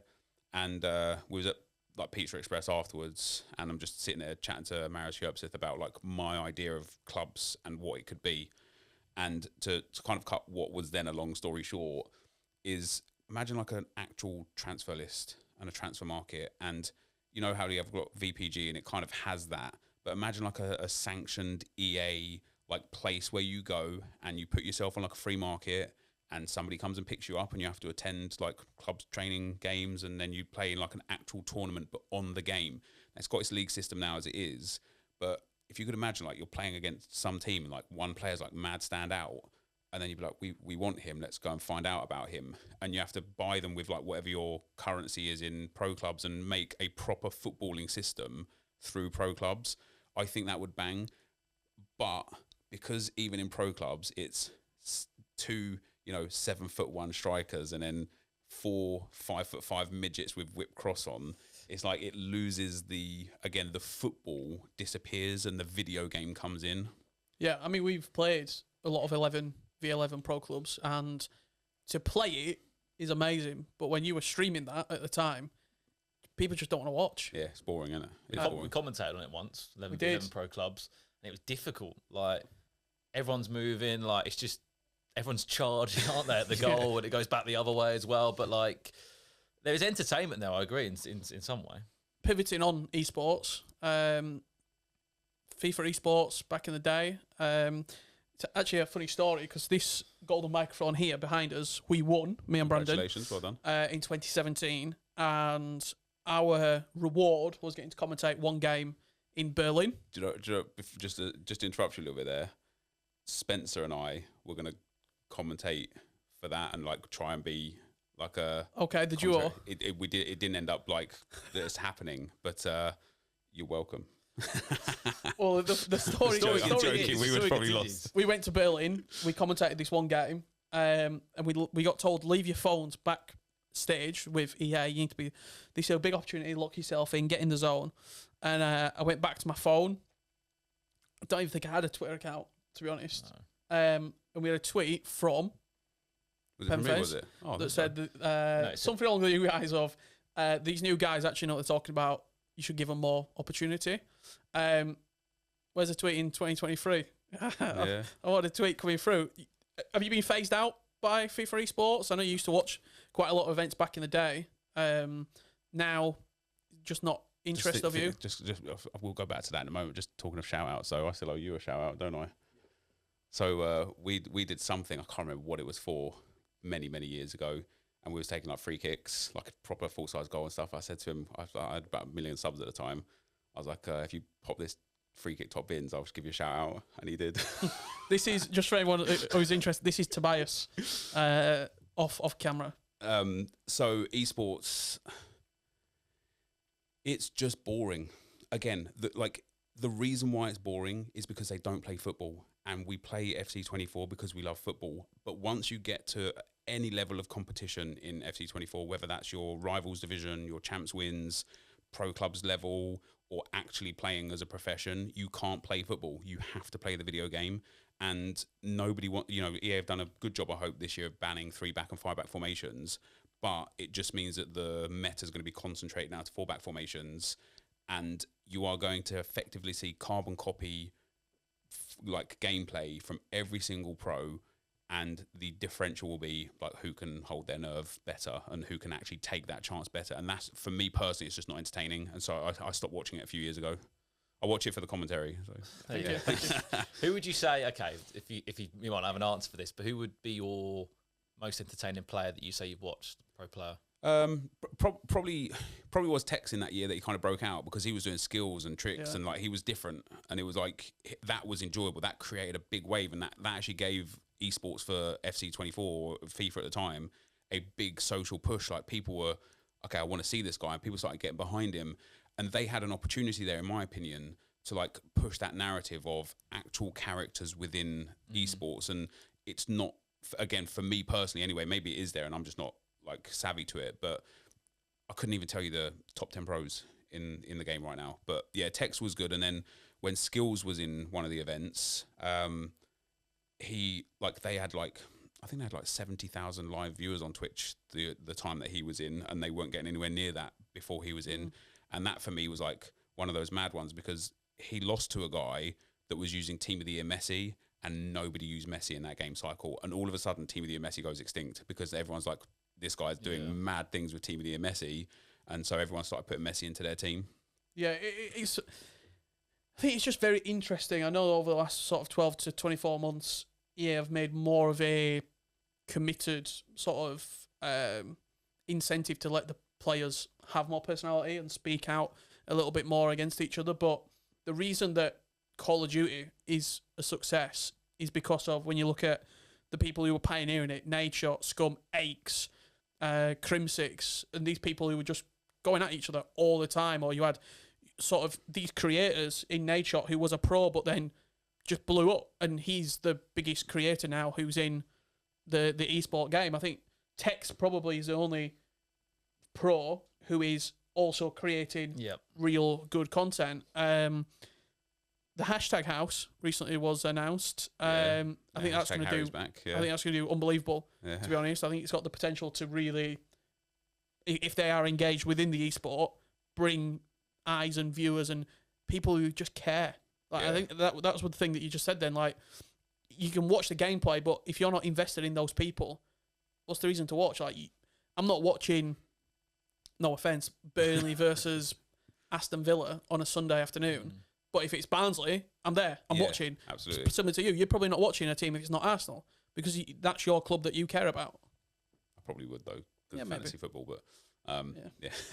But it's like, to build on that, I think the only game that people would maybe sit there and really want is like Anders Vergen against Tex, you know? Yeah. Those big games, which I hope this year will happen and maybe can. But I think you're right, there needs to be more personality, but I think some players just are so locked on grinding the game, getting the meta down, and just wanting to be a FIFA player and not wanting to be a personality. Yeah. You mentioned Sorare. I feel it's only right to talk about it because it takes up a lot of your life. It does these days, yeah. For anyone who's watching who doesn't know what it is, sales pitch. What is Sorare, and why have you invested not only countless amount of time, but a decent amount of money? A lot of money. Into Sorare. Imagine FPL, but instead of using what they give you to buy the players, you actually buy the players. And if you want to buy more, you could buy more. Like, imagine, did you play FPL? Yes. So imagine you could just have Haaland and Salah and Son, and imagine you could have everyone, and then just set your lineup every week based on who you think is going to be the best, not based on who fits your budget. That's effectively Sorare's kind of like sales pitch is like the fantasy football, but because it's NFTs or like backed on a blockchain, people just don't like it, and I get it, but I fell in love with it. Like, it's for me, it's like the Football Manager style thing, as well as the kind of like fantasy style thing, and then because you can win rewards that have value, it kind of like scratches that itch as well of like being able to win something. Your gallery, that is, I'm very new, but I've researched in preparation. That's the amount of assets that you own. Can you say what is that? Yeah, how much is public. It's like 70 grand at the moment. Okay, and is that a loss on how much you put in? Oh, yeah. Okay. Yeah. So, like I've invested about 120 grand. So, you know, anyone that's listening or watching the podcast, genuinely like do your own research. And I've been massive advocate whilst on Sorare anyway of play for free. Like they've got some really cool free to play. Like, I played during the World Cup when it was free to play. Yeah. There you go. So that like their free to play side of things is nice.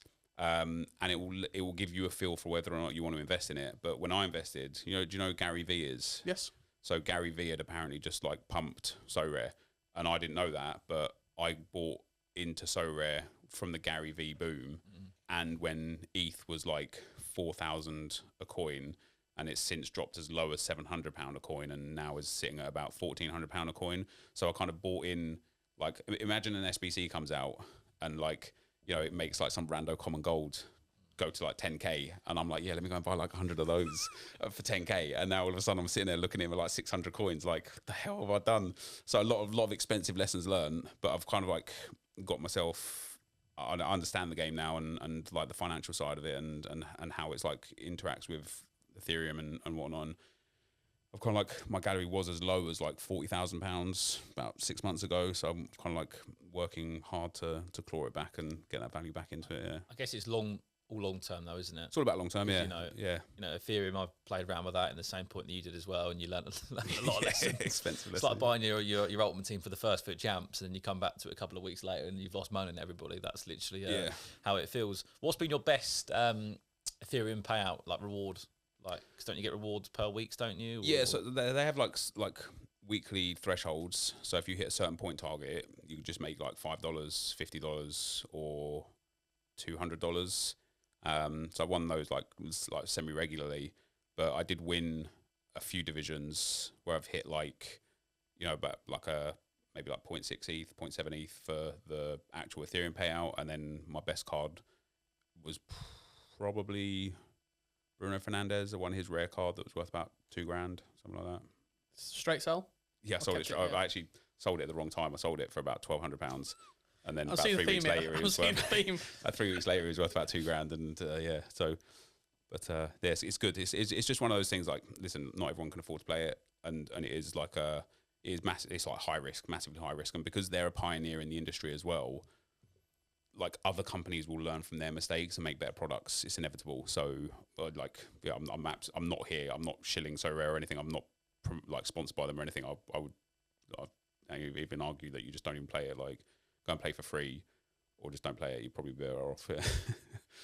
It's one of them as well. Like, they've had some unbelievable partnerships too. Partnership with more leagues. I think you went and watched Arsenal a couple of weeks ago. Yeah, I think you've been to Champions League nights with them as well. Yeah, they took me to Milan for the Milan Derby Champions League semi-final, which was unreal, to be fair. Yeah, so they've got some unreal like little sort of partnerships going as well, which is massive. Starting to get a picture of you as a person. What outside, if you take away NepentheZ, what are sort of the, other than I'm guessing from the time we spoke to you, family is number one. That's what everything is done for. What are some of the sort of like you outside of NepentheZ as Craig? I'm just boring, mate. Honestly, I'm genuinely boring. Like, I've just poured my life into work since I was like, as I say, like I started, in the pubs at like 13 years old, did kitchen at 16, running pubs from 18. I never got that chance in my 20s. Like, I didn't go to uni or anything, so I never got to like find what I loved, and what I always loved was gaming. So it's like, if you were like, right, I've given you enough money that your family set for generations, retired you, what would you do? Probably play FIFA or FC24. Probably just play games anyway. Yeah.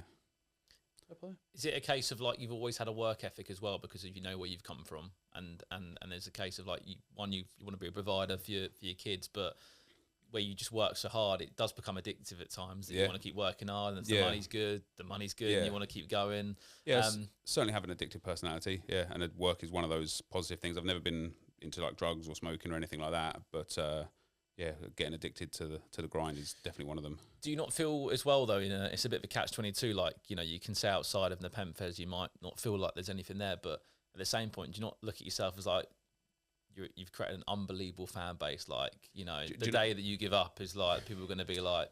Do you know what it is, right? So first of all, like everyone that's ever like, first of all, I struggle to accept that I have fans. I have like, and I probably do, but I just don't know how. Sure. Like, I genuinely ask myself, and I've been through this with a few people over the years, Toby included, like, I don't know why people watch me. Like, there are so many quality content creators out there, and I can never understand why me. So I always assume that, I don't know, like, right place, right time. I started when the industry was really small. I kind of like kept getting lucky breaks and lucky kicks throughout, like, got the fortune of being in that Sidemen gate, like event where I went to their house and got massive kickback off of that and like huge viewership off of that. And, it was like in a few other things with like JJ or the podcast I did with Mini Minter that lasted 2 episodes because I was terrible with that. And like, so I don't know. I don't know about fans, but I appreciate everyone that watches. Like, I'm very grateful for everyone that watches. But I just don't see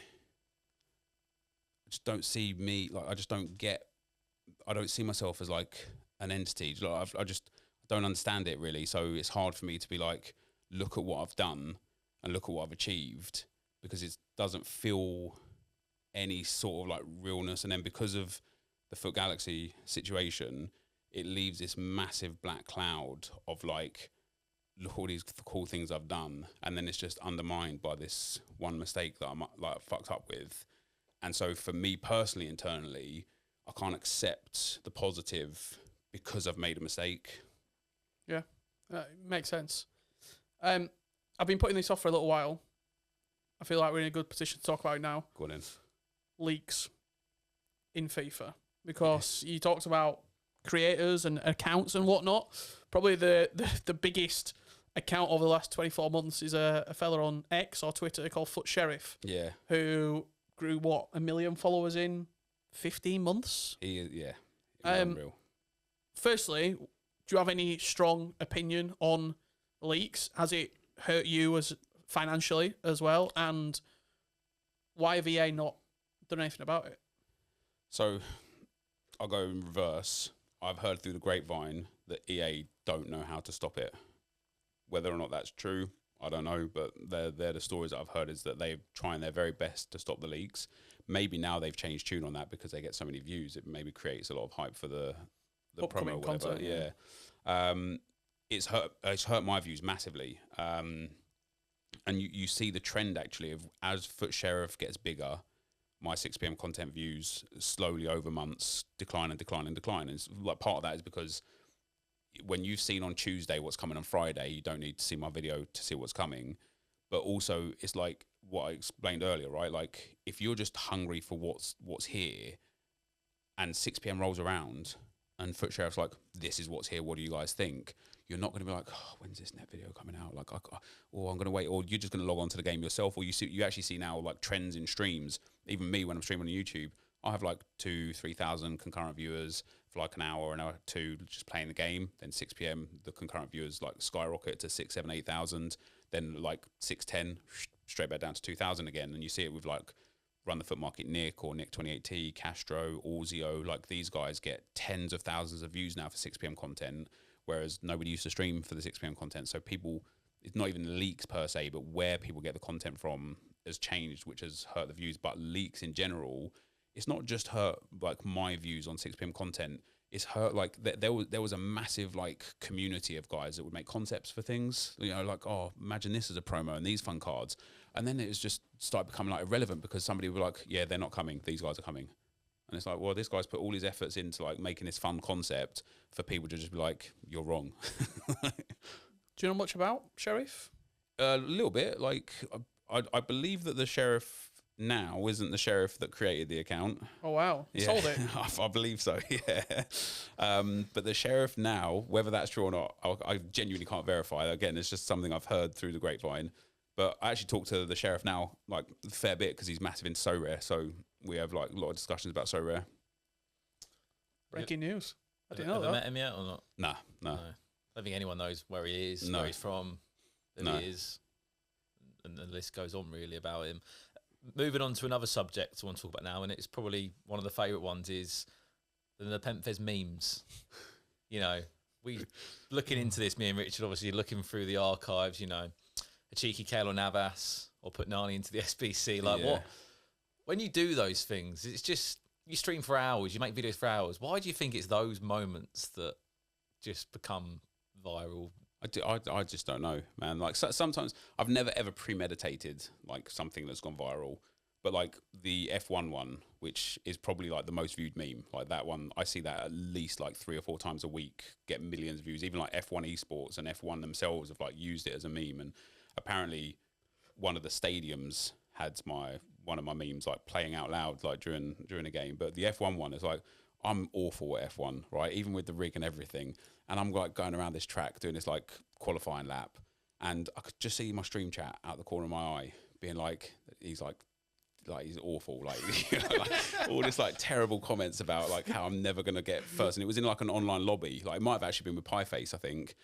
And so I'm getting like round to the last corner and I'm just like trying to like almost like give myself a little bit of a break of like, yeah, easy top 3, no chance.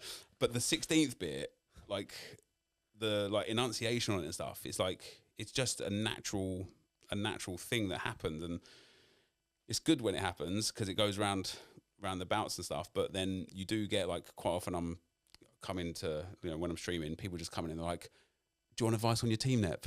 And I'm like, "No, I don't want any advice on my team."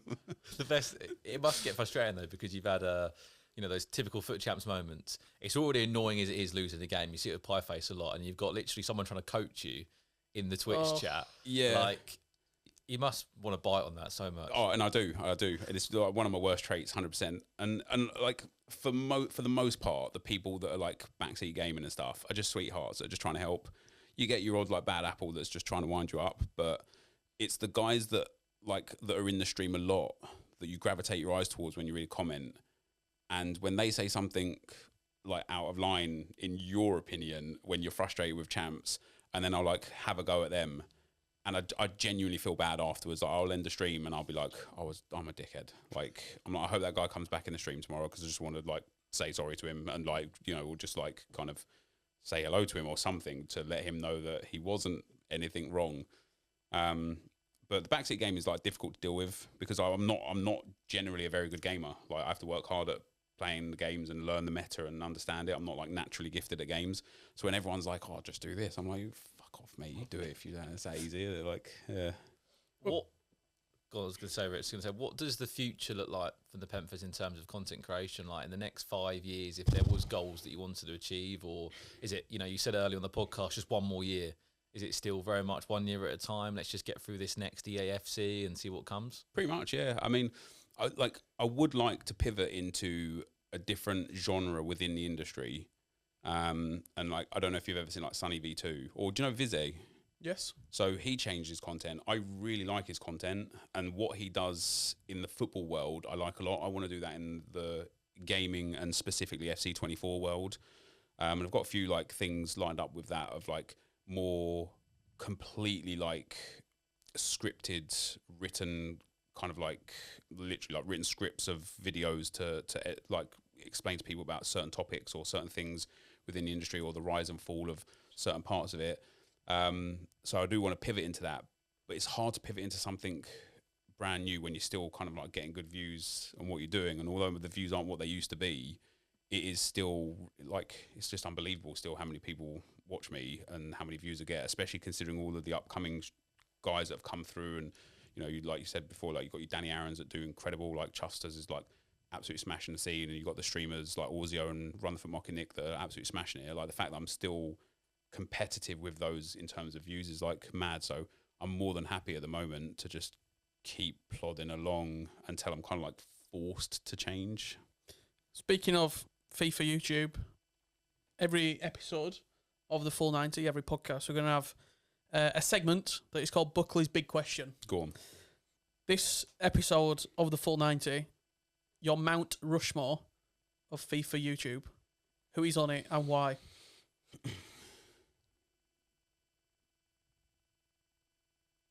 Dramatic pause. Hey, it's so tough, isn't it? That's why it's a big question. Yeah, it's a big question. It's a tough one.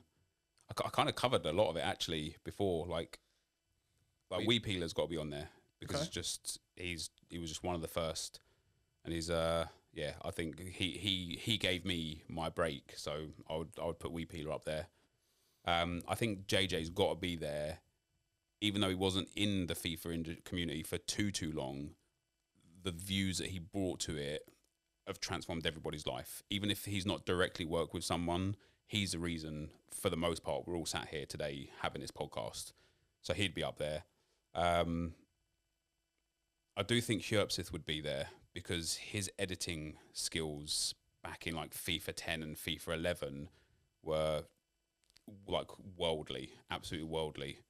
And then I'd probably give it the last one to Sam 5000 for the original Road to Glory in FIFA. Okay. None of the new generation? Not yet? I mean, when we're talking about Mount Rushmore, right? It's like you've got to have some like heritage. Maybe an Air Japes? Air Japes would be up there, yeah. Like you've given me four. You put me on the spot, mate. Do you know what I mean? Like I'm probably going to walk away. Yourself on there. I'm probably going to walk away thinking, God damn, I should have put him here and I should have put him up there. Like honestly, there's probably like 15 or 20 guys that have been massive pioneers for the community at one stage or another, at varying degrees of like, kind of like worth to the community that all deserve to be heralded on the mountain. Where do you think we're going to go next in? Specifically FC now with YouTube creation, we've got these sort of longer story-driven piece of content. We've gone through, we've even spoke about it, a lot of different versions of content, whether it's packs, Road to Glories, pink slips, when they were the thing. And over the last few years, it's been very 6 p.m, 20, 85 plus packs. Share plays. Share play heavy. Now we're in this story-driven piece where it's really highly quick snap edited pieces. Do you think what's next? If you were to, you've got experience, not saying that you're old, but you've got lots of experience and you've seen trends. Where do you think it's going to go next? I honestly think the next, I think it's like it goes back to square one. I think it goes back to the Road to Glories and just playing for playing's sake, because I think this year and maybe next will be share plays and packs. Like the share play videos are wild, but every sort of like Road to Glories were massive in FIFA 11, FIFA 12, and maybe FIFA 13. Then they kind of like really died off. And then FIFA 17, when champs came again, they picked up massively again for a few years. But now because everyone's so efficient at playing the game and there's so many content creators telling people how to play the game so efficiently in general, Road to Glories are just dead. I think that's what comes back again next. And I think Evos could be the thing around that if EA can get Evos right, where people actually just want to watch people playing through their account. But I wouldn't be surprised if we saw this year and maybe next as well a lot more of like the themed Road to Glories. Like, you know, you've got 4 hours to see what you can get, or a new promo comes out, so like you've got an end goal and like your journey is actually having an end point rather than just playing for the sake of playing. That's what I think will be quite big over the next couple of years. I agree. I think because we're in this stage right now where, you know, I'm someone that's really profited of like short form content. This short form, as you said, like ADHD, attention spam. Like everyone wants packs now. They want the leaks. They want content. They want 15-second videos. I think it does get to a point where it's like, how little can you go? And then it needs to flip out, and we need to go back to the start again. And you've seen that with TikTok, right? Monetizing 1 minute plus now shows that TikTok want longer form content on their platform, because anybody that's watching that short form content now will inevitably grow up. They're going to need something to watch. And that's why like a lot of my streams and videos still do well for the long form stuff, because I've got a massively older generation that watch me that don't want to watch 30 seconds of a pack, but they want some like just something there, you know, something in the content they're watching, something digestible, something to talk about, something to think about. And as a new generation of younger people will still eat up that low attention span content, all of those people will want the like something more engaging to work with. When you look back on 15 years. Other than if you talked about FUT Galaxy, where do you think if you were to do it again, you would change? Because I've spoken to you quite a lot, and you said you've spoken to me in private saying pivot out of EAFC or FIFA as it was, and just try and be a Tim the Tatman-esque creator where you can play anything you want. Yeah. Do you think would you have rather done that earlier, or was it always designed to be like this? I'm a firm believer of everything I've done has led me to this point here. And there was probably one chance I had to get out of FIFA, and that was when Fortnite really popped off. And there was a good few, like 3, 4, 5 months where I'd play FIFA for 4 or 5 hours on stream and get X amount of views. I'd switch to Fortnite and my views would double. You know, I was in the Fortnite Friday tournaments and things like that, and like views on Fortnite were massive.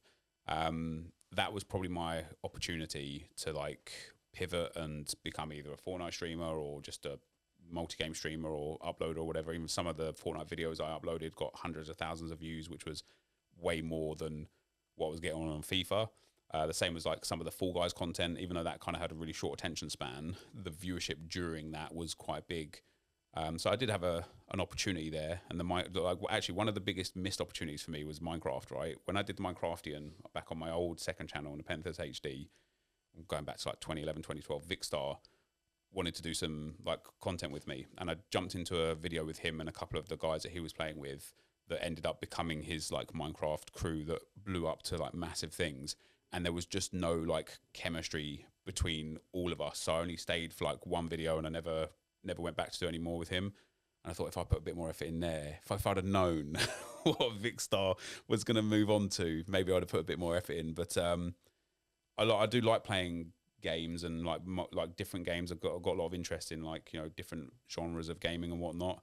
But no, I'm happy that I stayed with FC24, because ultimately football and FIFA is the drive and is the passion, and since a little boy has been what I've wanted to do. So yeah, sort of last question I'd say from myself is top 3 moments in your sort of YouTube FIFA career that you've been most proud of. I mean, hitting 1 million subs is pretty special. So that would probably just be the number one like moment, just hitting 1 million subs. In terms of the FIFA career, I can't lie, hitting Elite 1 in the old champ system, getting 34 wins was pretty mad. Like I remember I had this like 6-hour piano music on from YouTube, and I was like 28-0, and I'd hit Elite 2 a few times and Elite 3 very regularly, but Elite 1 was like just beyond reach. So I'm 28-0 and these 6 wins out of these last 12 games. So I put this piano music on, just put my headphones on, and it's one of those situations where I don't know if you've ever experienced this gaming, but I just blanked. Like I was just on autopilot playing all of them, and I got to 34 and 1, and I was like, that's insane. Like, and that's when you didn't need any more wins after that. Like, so just finished there. Like, that was it. So that'd probably be number 2. There's probably things people watching probably going like, how does he not remember this thing? And I'm like, what am I proud of? I don't like. I mean, when you introduced the podcast, like 1 billion views, like that's mad, isn't it? It's a lot of people. That's a lot of views, yeah. And they're not even short form views. Do you No, know what I mean? They're yeah. proper long form views as well. Yeah. But like, what a journey. It has been a journey, yeah. And it has been a true roller coaster. Like, there has been some massive highs and some extreme lows, but yes, it's maybe I'll write a book one day. Yeah. But a book could be a good idea. I mean, last question from me before full time. We've spoken about the end, and you said you want to do 1 more year and just try and get that 1 more year, and then it'll be another year. Do you have in your head, do you have a retirement? Like, this is where I'm going to say, do you know what it is? Or do you think you just, like if you didn't have a drive, you would lose motivation and like potentially I said spiral? earlier, right? Like, if you gave me enough money to effectively retire me, I'd probably just do what I'm doing now without the pressure of having to financially succeed.